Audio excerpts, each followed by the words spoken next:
Hey guys, Carl here. Welcome to the vlog. Today we're going to check out this latest haul of sneakers that I got from Adidas. So it's a bunch of Boost slash 4D slash SL equipped sneakers. They're all amazing. They're all kick-ass and I can't wait to show them to you. So that said, let's go.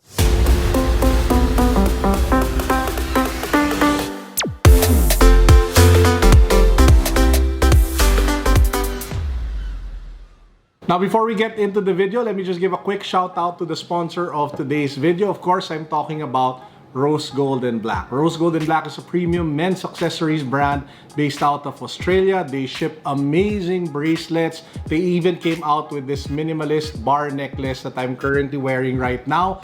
The quality, the look, the style, all look pretty good. Now, in terms of pricing, I have good news for you. They are actually doing their winter sale. So it is 20% off plus free worldwide shipping. However, if you use the code Carlo, which is my name, you get an additional 15% off your entire order. So if you guys are looking for beaded bracelets, necklaces, high quality ones, make sure you guys check out Rose Gold and Black. So for today's video, we're joined by a good friend of ours here on the channel. Of course, I'm talking about Mr. Sean Santamaria. Bam! Paso, friend. My friend. Nice to see you again. Oo nga. So if you guys don't know, we're actually coming out. I'm not sure which video goes up first, this one or the New Balance video. But we also did a video where we talked about our favorite New Balance kicks, right? Let it be a race then. Yeah, so yeah, which one goes up? So make sure that you watch that one. So Sean, I bought 3 Adidas sneakers from Adidas over at BGC. Yep. So we'll do an unboxing of each one first and maybe you can just react to them and share your thoughts. Sounds good, man. Okay, so the first one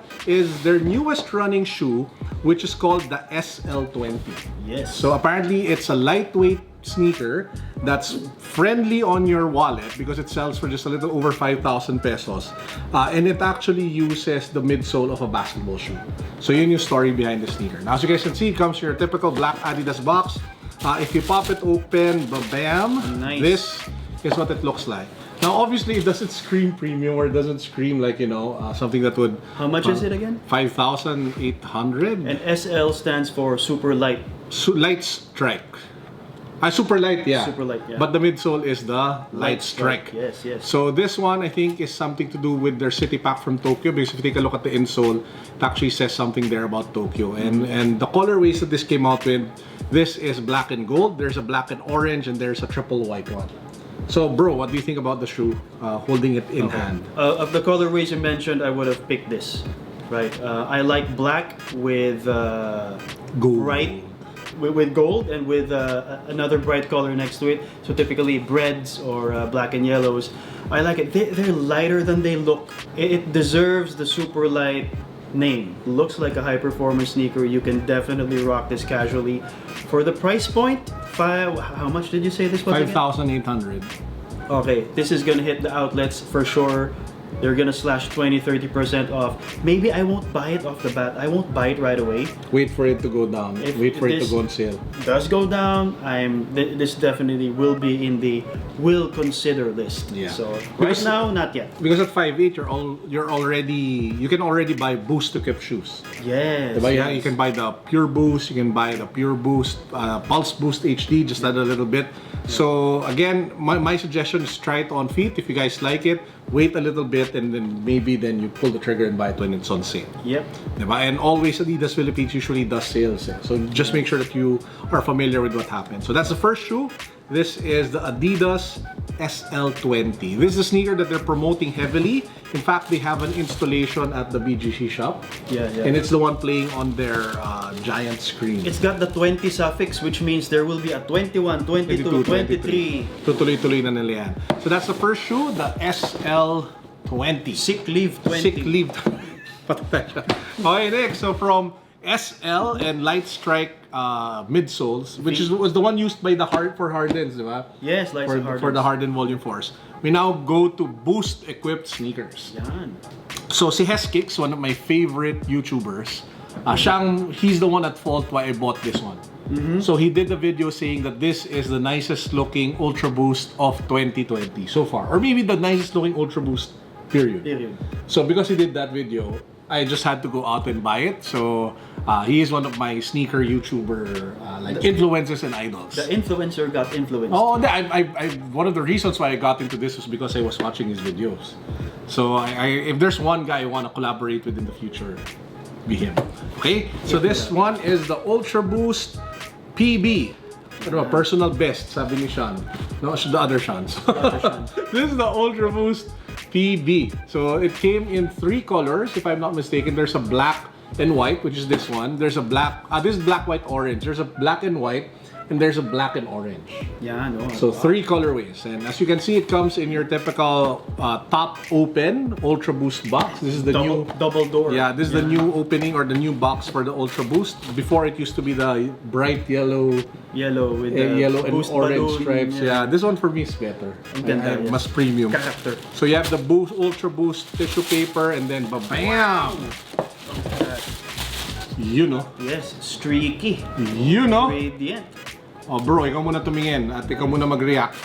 So it has the heel counter of the 19 and the 20. Yeah. Alright. What it doesn't have is the cage. And the 20% more boost, I think. Yeah, it definitely. Yeah. So I'm loving it off the bat. I'm terrified of white sneakers. But it doesn't take much for me to love white sneakers because, look, I'm liking this one.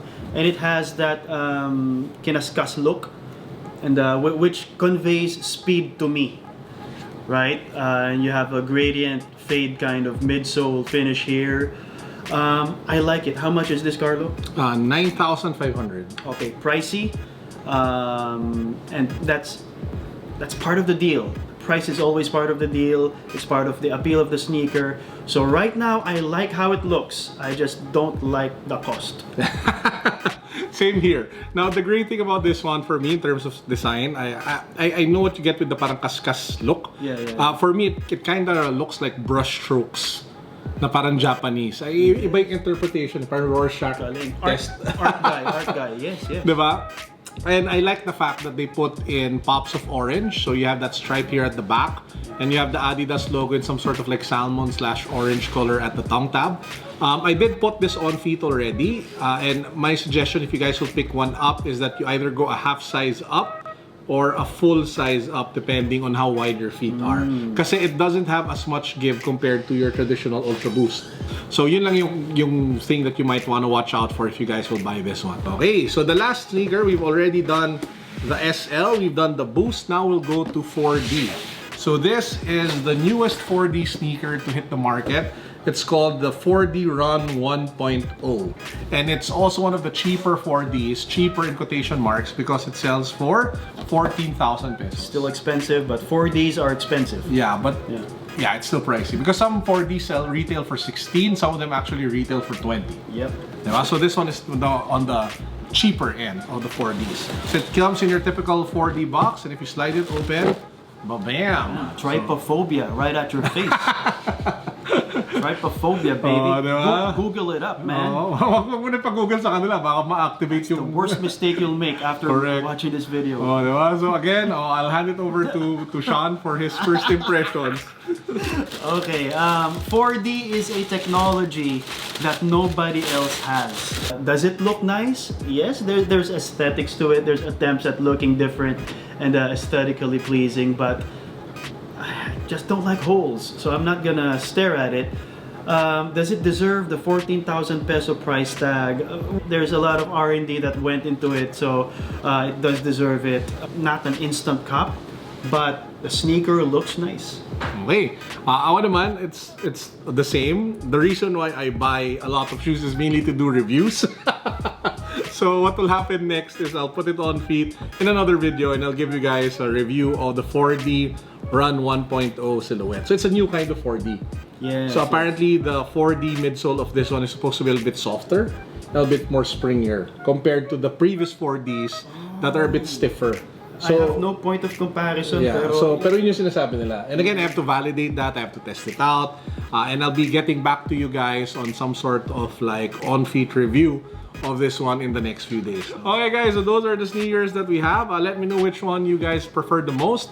Let me know in the comment section. Also, I'd like to remind you, we announced I'm not sure again which goes up first, this one or the other New Balance video. But we are going to do a giveaway for the Moon Racer. Another one, yes, Nike Moon Racer. Size 10. So make sure that you guys are subscribed to both our channels.